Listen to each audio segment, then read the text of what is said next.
Hey there, this is Team LDV. I'm gonna go straight to the point. There's this deck going around our heads lately, so we decided to finally make a deck list, and you guys see for yourself if you like it or not. One thing I must say before starting this deck list: this deck is not your typical Vanguard deck, so keep in mind that you're probably going to see weird ratios. The name of the deck is True Alchemagic. I believe this is the true power of Alchemagic, and you're about to see its hidden potential.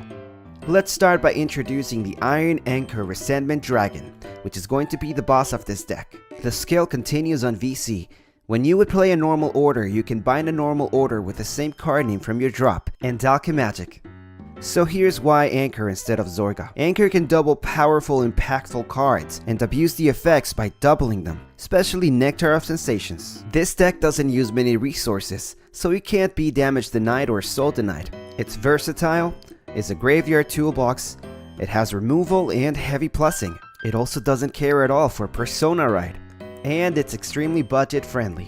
Here are some of the reasons why you shouldn't play True Alchemagic. If you don't like complex decks with a lot of micro decisions, this deck isn't for you. If you don't like decks that punish you for suboptimal plays, this deck isn't for you.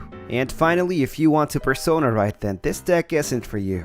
The core of the deck: Nectar of Sensations, no cost, crit, and 15k plus damage boost on both your rear guards. Keep in mind this can be done several times throughout the game. Inheritance Maiden Hendrina.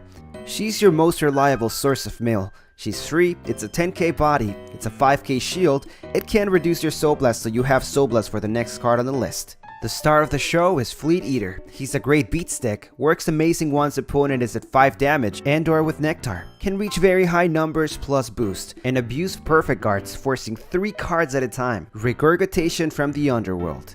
It can remove 2 cards for 1 or 2 Counterblast and Soul Blast, and call up to 4 units to the board. Literally trade 1 card for 4, and a -2 for your opponent. Sacrificing Hendrina is just Counterblast 2 for a +2 and a -2 your opponent. That's a net 4 card advantage. Mind you, OP Alden only nets 2 cards advantage for 2 Counterblasts and 1 Soul Blast. With a 2 card combo, we can get a 4 card advantage for a lower cost. I know there's a lot of math involved, but this is very cool. It's only mildly weak against Bastion and other decks that don't play many rear guards, so that's why we run it at 3. Since we will have to summon specific grades with Regurgitation, we added a variety of grade 1s, 2, and 3s to have reanimation targets all the time. For the grade 3s, we added Hydrolic Ram Dragon. It's a great beat stick and a secondary choice for Nectar when we don't have Fleet Eater. We run it at 2.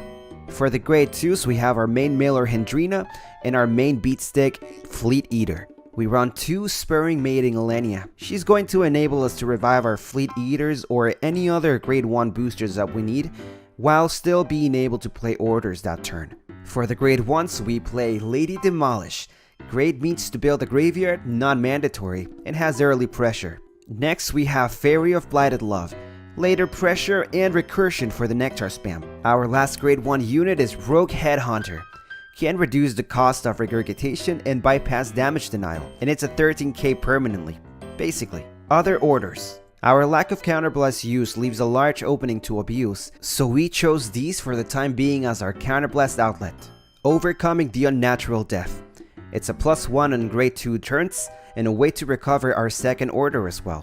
And Sealed Path.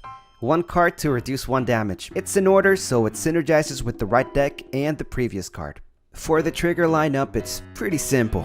We use 7 criticals for pressure, 4 fronts for the 20k shield, we do need those shields, 4 heals because that's pretty standard, and 1 Olbaria, which is the overtrigger. You're probably asking, why are we playing this one instead of the other one from Stoicheia?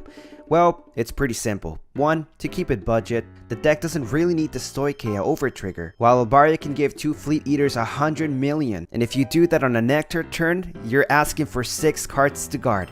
2 perfect guards plus 2 cards plus 2 from each fleet skill. The difference in impact isn't worth the approximate $10 to $14 for the overtrigger from Stoicheia. Overall, this deck is actually pretty fun to play. It's not your typical Vanguard deck because of the way you can build this deck.